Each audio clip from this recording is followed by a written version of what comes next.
हुंकहम चिबाई, good morning, सुप्रभात।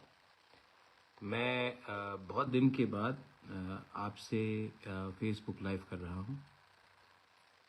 मुझे लगा कि इतना दिन हो चुका है और आप लोग ने बहुत लोगों ने मेरे तबीयत के बारे में फ़ोन किया है। जैसे आप देख सकते हैं कि मेरा तबीयत पहले से बहुत कमज़ोरी है, मेरा वज़न भी बहुत घटा है, वेट लॉस हुआ है। तकलीफ़ तो है, लेकिन मुझे लगता है कि with the blessings of you, आपका प्यार, आपका आशीर्वाद, माँ त्रिपुरा सुंदरी का प्यार, आशीर्वाद, जो मेरे लिए प्रार्थना चर्चेज़ में हो रहे हैं, दुआ मस्जिद में हो रहे हैं और जो पूजा मंदिरों में हो रहा है। मैं जानता हूँ कि बहुत बुद्धिस्ट मंक्स ने अपने मॉनेस्ट्री में भी मेरे खुशहाली के लिए बहुत लोगों ने प्रार्थना किया है। तो अब मैं सबको थैंक यू बोलना चाहता हूँ। मैं आपको आज सवेरे सवेरे इन द मॉर्निंग 2-3 चीज़ कहना चाहता था। शुरुआत में मैंने देखा है कि एक बहुत खराब एक वातावरण बन रहा है त्रिपुरा में। मुझे लगता है कि मेरे ऊपर हर रोज़ मीडिया वाले, कुछ पॉलिटिशियंस मेरे खिलाफ हर रोज़ कुछ ना कुछ कर रहे हैं। वो चाहते हैं कि ये प्रद्योत माणिक्य, जो बुबागरा आप लोग प्यार से बोलते हैं, उसको कैसे ख़त्म किया जाए, क्योंकि जब तक बुबागरा ख़त्म नहीं होगा, तिप्रासा का जो दिल का आवाज़ है, जो थानसा है, वो तब तक ख़त्म नहीं होगा। और जब तक तिप्रासा का थानसा है, उनको बहुत मुश्किल लग रहा है। तो उनको लगता है कि अगर मुझे ख़त्म करोगे तो तिप्रासा का दिल टूटेगा, तिप्रासा का थानसा टूटेगा, और अगर तिप्रासा का थानसा टूटा तो आने वाले दिन में उनका भविष्य तिप्रासा का भविष्य से ज़्यादा अच्छा होगा। ये कोई सीपीएम, कांग्रेस, बीजेपी, मोथा, आईपीएफटी का फाइट नहीं है। ये फाइट है कि आने वाले 15-20 साल में कौन ज़्यादा नौकरी ले, कौन ज़्यादा पैसा कमाए, कौन के पास कंट्रोल हो, कौन के पास पूरा एक सिस्टम हाथ में रहे, जो आने वाले दिन में अपने भविष्य को सुरक्षित कर सके। अगर बुबागरा रहा तो ये पावर तिप्रासा के हाथ में रहेगा। अगर बुबागरा नहीं रहा तो ये लोग मैनिपुलेट कर सकते हैं। इसी के लिए ये गेम प्लान चला जा रहा है, क्योंकि मैंने देखा है कि त्रिपुरा में इनको स्ट्रांग लीडर नहीं चाहिए। त्रिपुरा में इनको एक ऐसा लीडर चाहिए जो हाँ में हाँ बताए, मिलाए। त्रिपुरा में इनको ऐसा लीडर चाहिए, जब सीबीएसई का एग्ज़ाम्स हो रहा हो और हमें बोला जाएगा कि बांग्ला में लिखो, तो जनजाति मोर्चा चुप रहेगा। त्रिपुरा में इनको ऐसा लीडर चाहिए जो महाराजा वीर विक्रम एयरपोर्ट में अनाउंसमेंट कॉकबोरक में ना हो, सिर्फ बांग्ला, हिंदी और इंग्लिश में हो और आवाज़ नहीं उठाए, ऐसा लीडर चाहिए। त्रिपुरा में इनको सिर्फ नमूना बनाकर म्यूजियम में एक तिप्रासा को दिखाना है, जो तिप्रासा के बारे में बात नहीं करेगा, लेकिन बोलेगा कि मैं तिप्रासा हूँ। इलेक्शन के टाइम आसाम के मुख्यमंत्री आए, हेमंत बिश्व शर्मा, उनसे बात होते रहता है मेरा, और उन्होंने कहा कि मैंने खुद सुना कि हम मैक्सिमम ऑटोनॉमी देना चाहते हैं। 3 महीना हो गया, किसी को मालूम है ये क्या है मैक्सिमम ऑटोनॉमी? इंटरलॉक्यूटर का बात हुआ, मुझे खुद हिंदुस्तान के होम मिनिस्टर अमित शाह ने बोला ये। उसके बाद दिल्ली में बोला, फ़ोन में बोला, आसाम के मुख्यमंत्री हेमंत बिश्व शर्मा, उन्होंने खुद बोला, सिर्फ मुझे नहीं बोला, मेरे पूरे टीम को बोला। उसके बाद मेरे टीम में उस दिन विश्वकेतु था, अनिमेश देव वर्मा था, विश्वजीत कलॉय था, सीनियर लीडर्स थे, एमएलएस थे। उसके बाद भी मेवाड़ जमातिया था। इसके बाद भी मैंने नोटिफिकेशन देखा, मुझे बताया गया कि वो लोग आ रहे हैं। तब एक दिन मणिपुर में प्रॉब्लम, कभी कहीं में प्रॉब्लम, नोटिफिकेशन निकलता है, कैंसिल हो जाता है। तो अब मुझे लग रहा है कि ये सब किया जा रहा है क्योंकि ये लोग मेरा नाम खराब करने की कोशिश कर रहे हैं। ये चाहते हैं कि मुझे अपने लोगों से दूर किया जाए, मेरा नाम को खराब करके। सोशल मीडिया में मैंने देखा 300 करोड़ रुपए दिया मुझे बीजेपी के संग इलेक्शन में ये फाइट करने के लिए। मुझे पॉलिटिक्स में मैं पॉलिटिक्स में आया हूं पैसा कमाने के लिए नहीं। मुझे पॉलिटिक्स में आकर पैसा कमाने का मन था भी नहीं, है भी नहीं, होगा भी नहीं। पहले से भगवान ने हमको बहुत दिया, लेकिन मैं पॉलिटिक्स में, राजनीति में आया अपने लोगों को कुछ देने के लिए। अगर खुद ही कुछ मिलना होता तो इलेक्शन के पहले तो बहुत अच्छा ऑफर आया था, मैं ले लेता, पोस्ट ले लेता, एमपी वो सब ले लेता। नहीं लिया मैंने। क्यों? क्योंकि मुझे लगा कि मैं 5 साल एमएलए, एमपी, मंत्री बन के क्या करूंगा। अपने लोगों को कुछ दे दिया तो नाम रहेगा। और ये लोग सोशल मीडिया में लिखते हैं कि 300 करोड़ आया, कोई बोलता है 50 करोड़ आया, कोई बोलता है 100 करोड़ आया। कितना लोग जानते हैं कि मैंने अपना घर बेच के ये इलेक्शन लड़ा? कितने लोग जानते हैं कि गरीब तिपरासा लोग, गरीब से गरीब तिपरासा लोग ने अपने घर से मुझे 500 रुपया, 20 रुपया, 1000 रुपया, 2000 रुपया, 100 रुपया निकाल कर डोनेट किया? कितना लोग जानते हैं कि आज भी मुझे मार्केट में 1 करोड़ 90 लाख रुपए का कर्जा निकालना है, क्योंकि आज भी लोग मुझे फोन कर रहे हैं कि पैसा दो। मैं खुद के बलबूते में मैंने ये सब किया। इतना करने के बाद भी बीमार हूं, ये बात सुनना पड़ता है। थोड़े दिन पहले एक लीडर ने मुझे फोन किया, बोला कि महाराजा टिपरालैंड का आइडियोलॉजी तो बहुत अच्छा है, लेकिन हमें अपना घर में चूल्हा भी जलाना है, हमको बीजेपी जाना पड़ेगा। मैं दिल से बीजेपी नहीं जाना चाहता हूं, लेकिन पैसे के लिए, घर चलाने के लिए जाना पड़ेगा। मैंने कहा आप जाओ, मैं कहा आपत्ति नहीं, मैं समझ सकता हूं, लेकिन बाद में ये मत बोलना कि मेरा बच्चा पियोन का नौकरी कर रहा है और जो मेरा पड़ोसी का बच्चा है जो बंगाली है, वहां में वो ऑफिसर है और मेरा बेटा उसको सलाम करता दिन में 5 बार। आज आप हल्के हो गए, आज आपने कॉम्प्रोमाइज किया, ठीक है, आपका तो जिंदगी गया है। आपका नेक्स्ट जनरेशन को क्या सफर मिलेगा, ये कितने लोग समझते हैं? पॉलिटिक्स सच में गंदा है। मुझे लगता भी नहीं था कि पॉलिटिक्स इतना गंदा है, लेकिन है।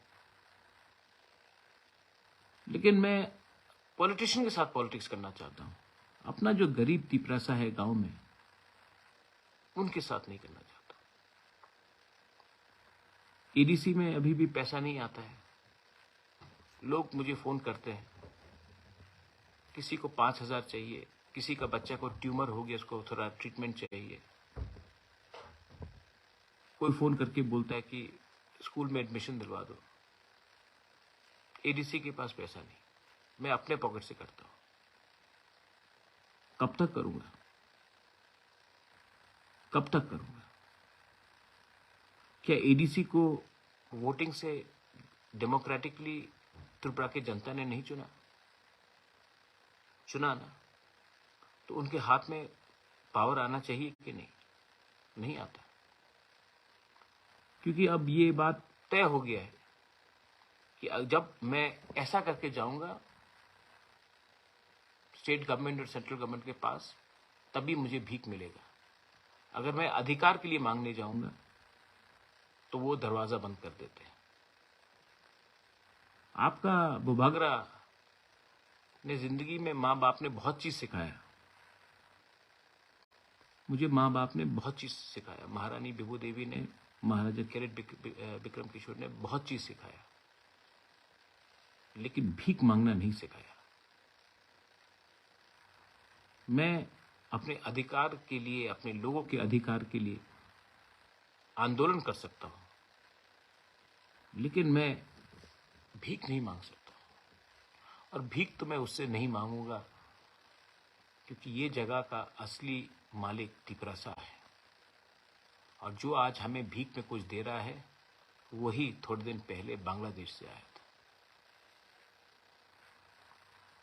दिल्ली के लीडरशिप से मेरा बहुत बात हुआ। राहुल गांधी हो, प्रियंका गांधी हो, अमित भाई शाह हो, सीताराम येचुरी हो, मुझे तो लगता है सब ठीक है, सब समझते भी हैं। लेकिन जो अगरतला में लीडरशिप है,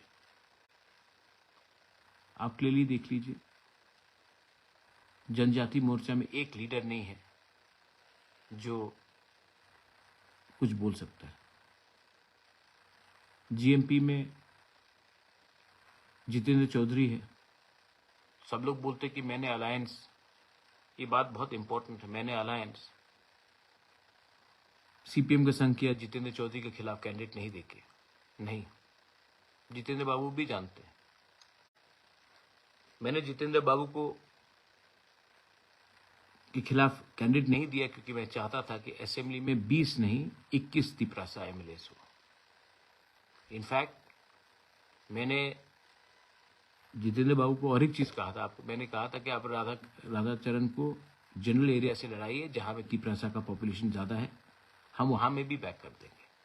हम आपकी पार्टी को बैकिंग नहीं करेंगे, लेकिन आपके एमएलए जो हमारे जाति से है, हम उनको बैक करेंगे।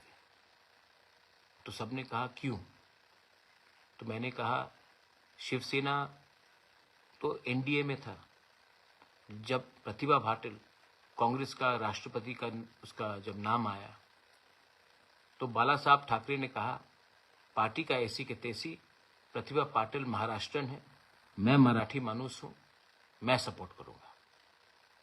किसी ने तो उसको नहीं बोला कि ये अलायंस कर रहा है, ये कम्युनल है। जब प्रणब मुखर्जी का नाम आया एज प्रेसिडेंट, ममता बनर्जी उस समय कांग्रेस के खिलाफ लड़ रही थी, एकदम नहीं थे। लेकिन ममता बनर्जी ने क्या बोला कि प्रणब बाबू আমার বাঙালি মানুষ, আমি ওনার সমর্থন করব। আমি জানি না কি উনি কংগ্রেস আছে নাকি আলাদা দল, আমার সমর্থন ওনার সঙ্গে থাকবে। और ममता बनर्जी टीएमसी ने प्रणब मुखर्जी को सपोर्ट किया। किसी ने कहा कि वो बंगाली पॉलिटिक्स कर रहा था, नहीं, वो अपने कम्युनिटी के लिए, अपने रीजन के लिए, अपने गर्व के लिए बात कर रहा था। तो मैंने यही चीज जितेंद्र बाबू के साथ की। आज मैंने देखा है कि मेरे ऊपर भी वहीं से अटैक आता है। मैं क्या सोच के त्रिपुरा में अपने लोगों को हेल्प करना चाहता हूं, और लोग क्या सोचते हैं।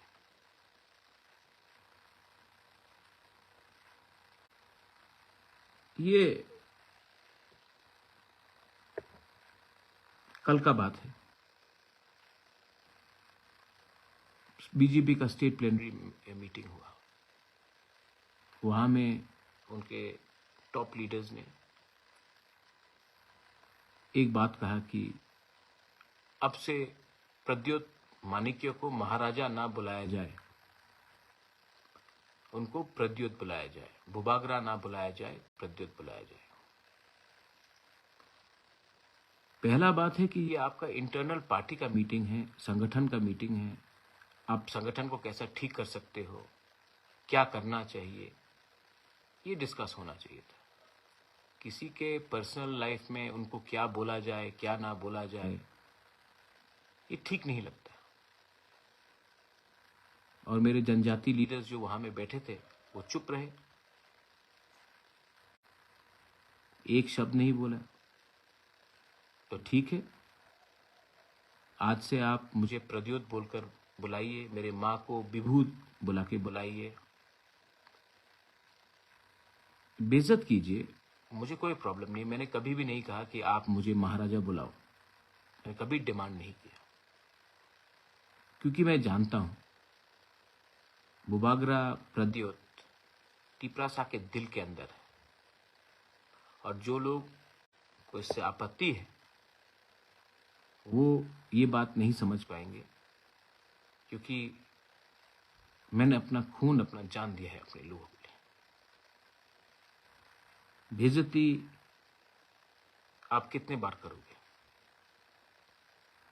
आपने राज्य का बेइज्जती किया, आपने हमारा माता त्रिपुरा सुंदरी मंदिर को तोड़ दिया, वो बेइज्जती हुआ। उजैंता पैलेस के सामने सेल्फी पॉइंट लगा दिया।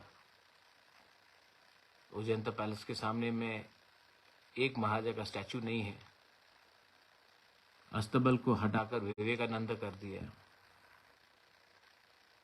नीर महल ले लिया। आज सीबीएसई एग्जाम्स में हमारा यंग जनरेशन को एग्जाम लिखना है तो आप लोग बोलते हैं कि बांग्ला में ही लिख तो होवे। थोड़ा सीखना चाहिए आपको। एक व्यक्ति को आप पुश करते करते करते करते करते ऐसा जगह में पहुंच जाओगे जब वो और पीछे जा नहीं सकेगा, तब वो फाइट बैक करेगा।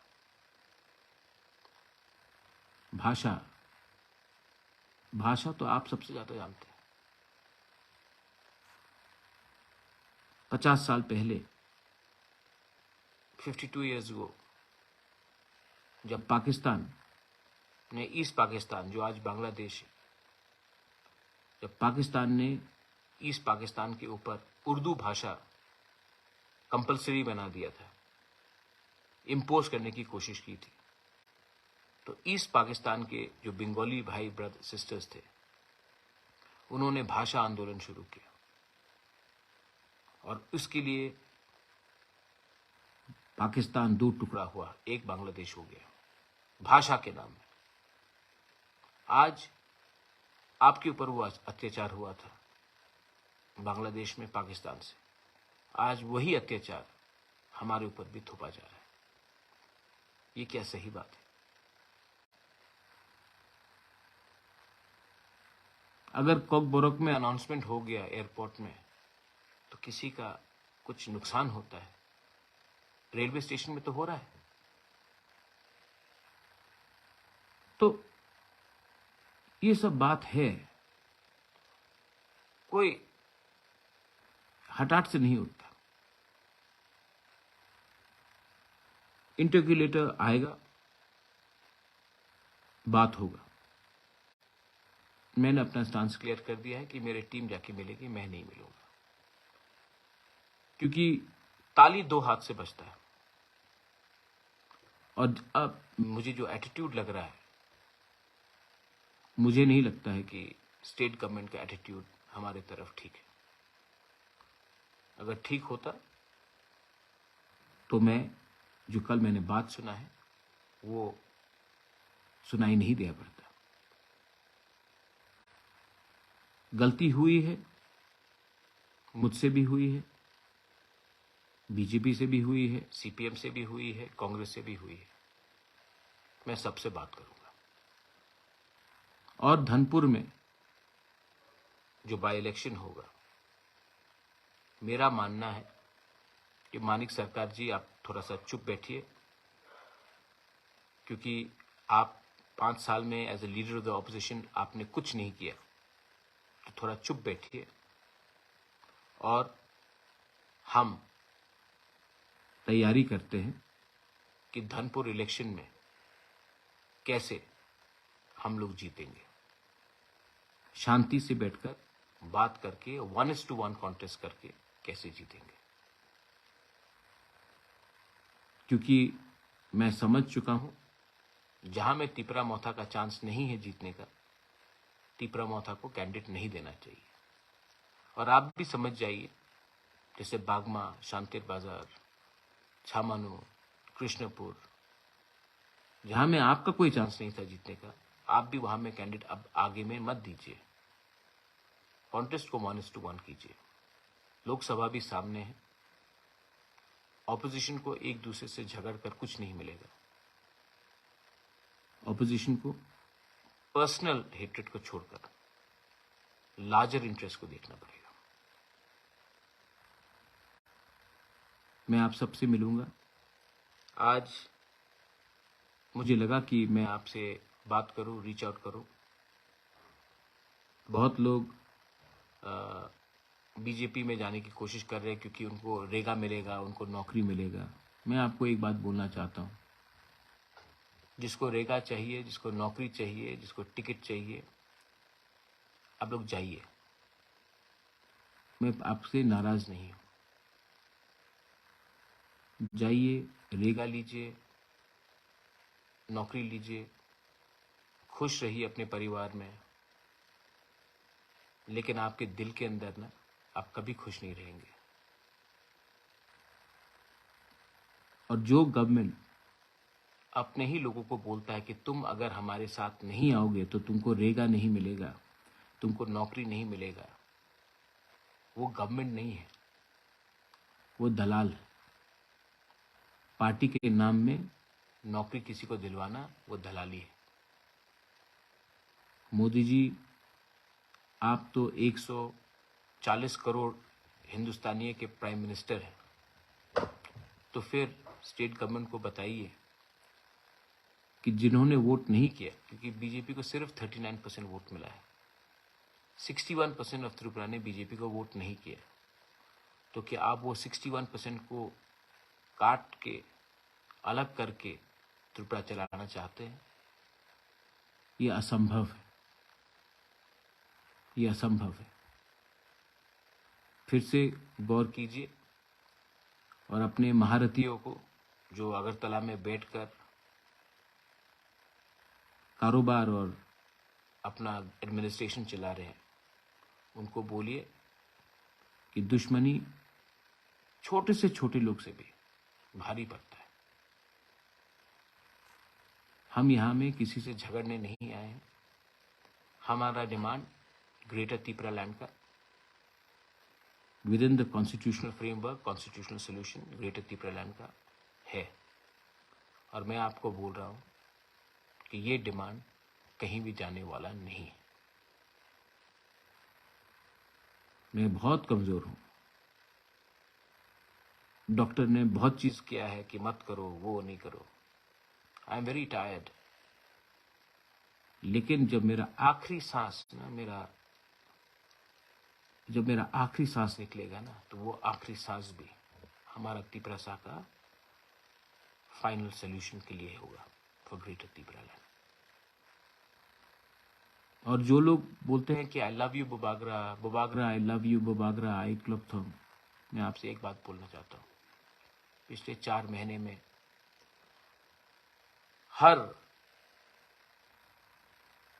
मीडिया जो अगरतला में बैठा है, स्पेशली बंगाली स्पीकिंग मीडिया, ने मेरे खिलाफ क्या क्या नहीं लिखा। आप लोग ने कुछ नहीं किया। सिर्फ ये मेरा ड्यूटी है कि मैं आपका सुरक्षा करूं। मैं अस्पताल के पलंग में बीमार, कष्ट में, मेरे खिलाफ रोज लिखा जा रहा है। आप लोग एक बार भी, आपको ठीक नहीं लगा कि बुबागरा को कितना खराब लग रहा होगा, हम प्रोटेस्ट करना चाहिए। इसमें हमारा कमजोरी है। आप चाहते हैं कि मैं फोन करूं और आपको बोलो प्रोटेस्ट करो, तभी आप प्रोटेस्ट करोगे। अगर आपको लगता है कि मैं आपका हूं, मेरा परिवार आप एक हैं, तो कभी कभी आपके पास ये पूरा अधिकार होता है कि मुझे भी, मेरे खराब समय भी, and I've really fought for you, you know. I've fought a lot for you. I've given up everything. Sometimes it is nice if you can also show the same amount of love that I have given you, reciprocated to me. छोड़ दीजिए।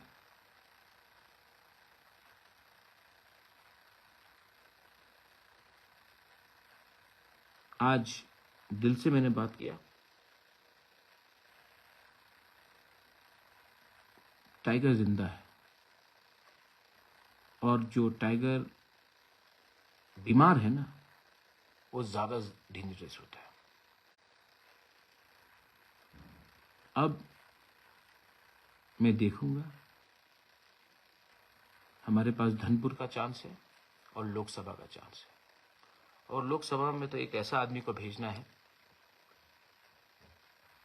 जो parliament को हिला दे। एक ऐसा आदमी को भेजना है जो पूरा लोकसभा देखी कि ये आदमी कहां से आया है कि इतना जानता है, क्योंकि मैं तो इस बार अब सब चीज दांवपेच में लगा दूंगा। हमारे लोगों को किसी ने नहीं सुना। टाइम तो आया है। आप लोग जो भी करो, बीजेपी, सीपीएम, कांग्रेस, जो भी करो, हमको कोई आपत्ति नहीं, लेकिन तिपरासा लोग, टाइम तो आया है कि सही बात उठाना पड़ेगा। टाइम तो आया है कि आज भी बॉर्डर के उस पार से कितने लोग आ रहे हैं त्रिपुरा में, और 2-2 दिन के अंदर उनको राशन कार्ड मिला जा रहा है।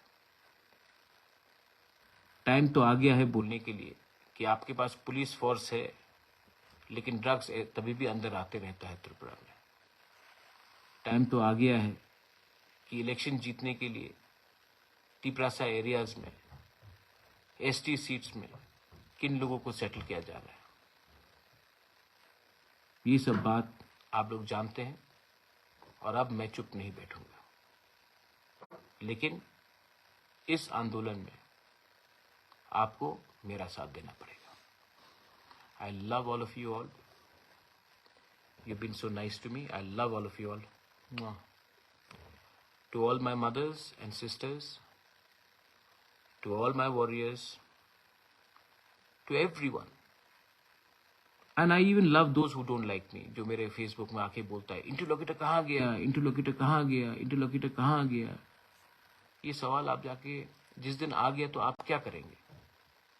आप ट्राइबल का मजाक उड़ाते हैं, आपको लगता है आप मेरा मजाक उड़ा रहे हैं, आप ट्राइबल का मजाक उड़ा रहे हैं, और आपको भी जवाब मिलेगा, क्योंकि आप लोग ने हमारे खराब समय में, हमारे दर्द में मलहम नहीं लगाया, आपने नून मसला है। जख्म तो है, लेकिन उस जख्म का जवाब हम फेसबुक में नहीं देंगे। उस चोट जो आपने हमें बेइज्जत किया है, वो हम ट्विटर में नहीं देंगे। उसका जवाब आपको आपके घर के सामने मिलेगा। तब आपको मालूम पड़ेगा कि एक तिपरासा को बेइज्जत करके उसी के जगह में, उसी के में, उसी के राज्य में आपको क्या मिला। बेलाई बेलाई नो हम बाय। God bless you and we will win. हम लोग जीतेंगे, हम जीतेंगे। और अगर मेरे साथ कोई भी नहीं रहा तो अकेला मैं फाइट करके जीतूंगा। नहीं जीता तो मर जाऊंगा, लेकिन मेरा लास्ट सांस भी अपना परिवार, अपना राज्य, अपना देश के हित में होगा। तिप्रा मथा आयुक लॉकथोंग, तिप्रासा दफा आयुक लॉकथोंग, तिप्रासा आयुक लॉकथोंग, ग्रेटर तिप्रालैंड आयुक लॉकथोंग, कॉन्स्टिट्यूशनल सॉल्यूशन आयुक लॉकथोंग।